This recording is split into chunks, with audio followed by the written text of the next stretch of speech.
ശരത്ത്, എന്തായാലും ഈ തെരഞ്ഞെടുപ്പ് ആരിലേക്ക് ഈ കാര്യങ്ങൾ അവസാനം ഒരു മുഖ്യമന്ത്രിയിലേക്ക് ആ സീറ്റിലേക്ക് ആരെ തെരഞ്ഞെടുക്കും എന്ന കാര്യത്തിലേക്കൊക്കെ വലിയ ചർച്ചകൾ ഇനിയും നടന്നുകൊണ്ടിരിക്കുകയാണ്. ആ തരത്തിലേക്ക് 4 മണിക്കുള്ള ചർച്ചയിലെങ്കിലും ഒറ്റക്കൊറ്റക്ക് നടത്തുമ്പോഴെങ്കിലും ഒരു അന്തിമ തീരുമാനം ഉണ്ടാകുമോ എന്നതാണ് എല്ലാവരും ഉറ്റുനോക്കുന്നത്.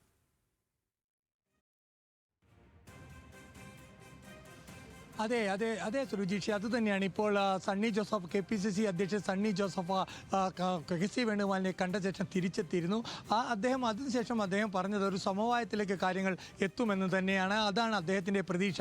ഏതായാലും 4 മണിക്കുള്ള ചർച്ചയ്ക്ക് ശേഷം ഇക്കാര്യങ്ങൾ ഒരു തീരുമാനം ഉടനെ ഉണ്ടാവും. കാര്യങ്ങൾ നീട്ടിക്കൊണ്ടു പോവില്ല തുടങ്ങിയ കാര്യങ്ങളാണ് അദ്ദേഹം പറഞ്ഞത്. അദ്ദേഹത്തെ സംബന്ധിച്ചിടത്തോളം തന്നെ KPCCയുടെ നിലപാട് അല്ലെങ്കിൽ അതെന്താണ് എന്നുള്ള കാര്യത്തിൽ അദ്ദേഹം പൂർണ്ണ രൂപത്തിൽ ഇന്ന് ഖാർഗെയുടെ വസതിയിൽ 4 മണിക്കാണ് ഖാർഗെയുടെ വസതിയിൽ യോഗം നടക്കുന്നത്. ഈ യോഗം കൂട്ടായിട്ടുള്ള യോഗമായിരിക്കില്ല. ഖാർഗെ ഓരോരുത്തരെയാണ് ഖാർഗെ കാണുക. ആ യോഗത്തിലേക്ക് രാഹുൽ ഗാന്ധി വരാനുള്ള സാധ്യത വളരെ കുറവാണ്. എന്നാൽ രാഹുൽ ഗാന്ധി അല്ലെങ്കിൽ ഒരു സമവായത്തിലെത്തിയാൽ രാഹുൽ ഗാന്ധി യോഗത്തിനെത്തും.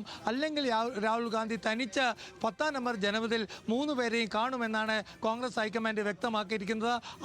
ആദ്യഘട്ട ചർച്ച പിന്നെ AICC ജനറൽ സെക്രട്ടറി AICC അധ്യക്ഷൻ മല്ലികാർജ്ജുന ഖാർഗെയുമായിട്ടാണ്. അദ്ദേഹത്തിൻ്റെ വസതിയിൽ നടക്കുന്ന 4 മണിക്ക് തന്നെ കൃത്യം എത്തണമെന്ന് 3 പേരോടും, അതായത് ED സതീശൻ, രമേശ് ചെന്നിത്തല, ഇനി KC വേണുഗോപാൽ എന്നിവരോടും അറിയിച്ചിട്ടുണ്ട്.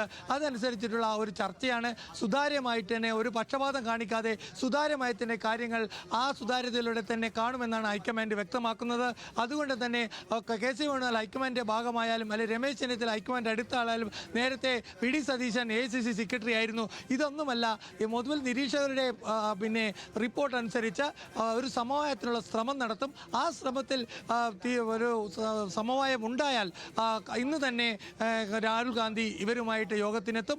അതിനുശേഷം മുഖ്യമന്ത്രിയെ പ്രഖ്യാപിക്കുമെന്നാണ് കോൺഗ്രസിന്റെ ഹൈക്കമാൻഡിന്റെ നടപടിക്രമങ്ങൾ. എന്നാൽ ഈ ജനപിന്തുണ ആർക്കായാലും സംസ്ഥാനത്തെ പാർട്ടിയിലെ കരുത്തൻ താൻ തന്നെയാണ് എന്ന് KC വേണുഗോപാൽ എന്തായാലും ഹൈക്കമാൻഡിനെ കൃത്യമായി ബോധിപ്പിക്കാൻ കഴിഞ്ഞിട്ടുണ്ട്.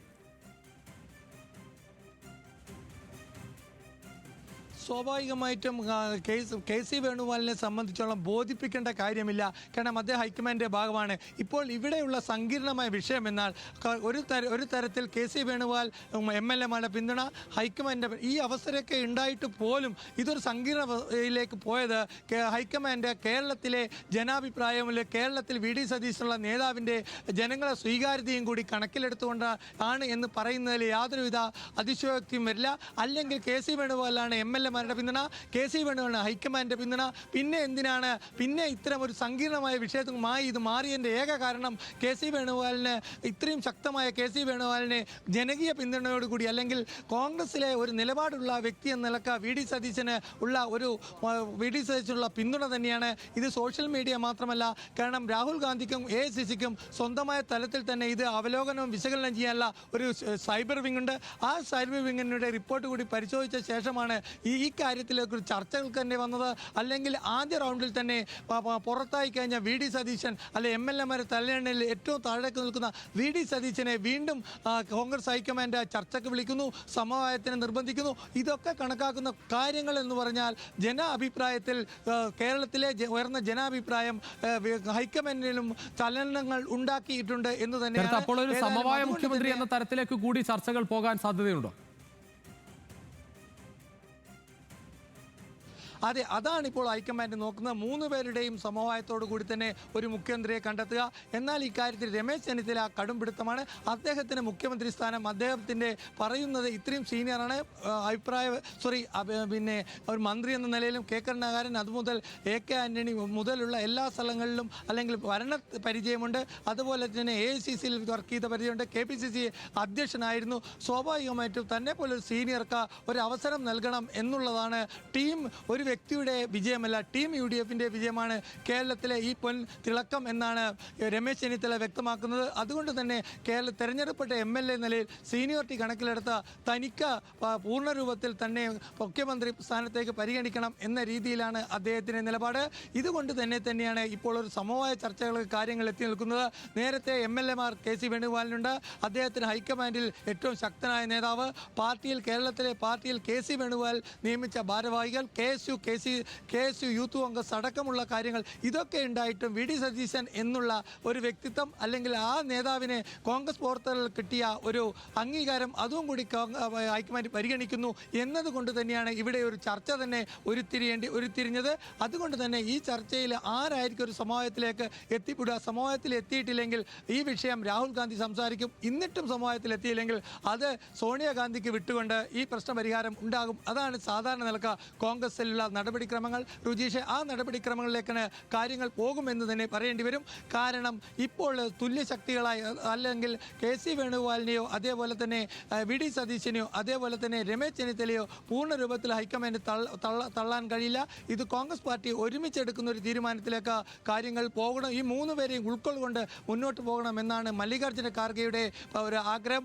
അദ്ദേഹത്തിൻ്റെ മല്ലികാർജ്ജുന ഖാർഗെ AIC അധ്യക്ഷനായി മത്സരിക്കുമ്പോൾ അതിൻ്റെ തെരഞ്ഞെടുപ്പിൻ്റെ മാനേജറായിരുന്നു രമേശ് ചെന്നിത്തല. ദീർഘകാലത്തെ ബന്ധമുണ്ട്. അതുപോലെ തന്നെ വളരെ പ്രധാനപ്പെട്ട ഒരു 2011 സമാനമായി തന്നെ വി ഡി സതീശൻ മന്ത്രിസഭയിലേക്ക് ഇല്ലാതിരുന്ന ഒരു കാലഘട്ടത്തിൽ ഉമ്മൻചാണ്ടി സർക്കാരിന് ഏറ്റവും വലിയ തലവേദനയായതും വി ഡി സതീശന്റെ ചില തുറന്നു പറച്ചിലുകളാണ്. സമാനമായി ഇവിടെ ഏതെങ്കിലും തരത്തിൽ രമേശ് ചെന്നിത്തലയായാലും വി ഡി സതീശനായാലും മന്ത്രിസഭയിൽ ഇല്ലാതെ പുറത്തു നിന്നാൽ അതും ഈ മന്ത്രിസഭയ്ക്ക് വലിയ കോട്ടമാകുകയും ചെയ്യും. അതെ, അത് തന്നെ പ്രധാനം. കാരണം മുഖ്യമന്ത്രി അല്ലെങ്കിൽ മന്ത്രിസഭയിലേക്ക് ഇല്ല എന്ന വി ഡി സതീശൻ്റെ നിലപാടും രമേശ് ചെന്നിത്തല നിലപാടും അത് വലിയ തലവേദന തന്നെയാണ്. കാരണം വി ഡി സതീശൻ ജനങ്ങളെ ഉള്ളറിയുന്ന നേതാവാണ്.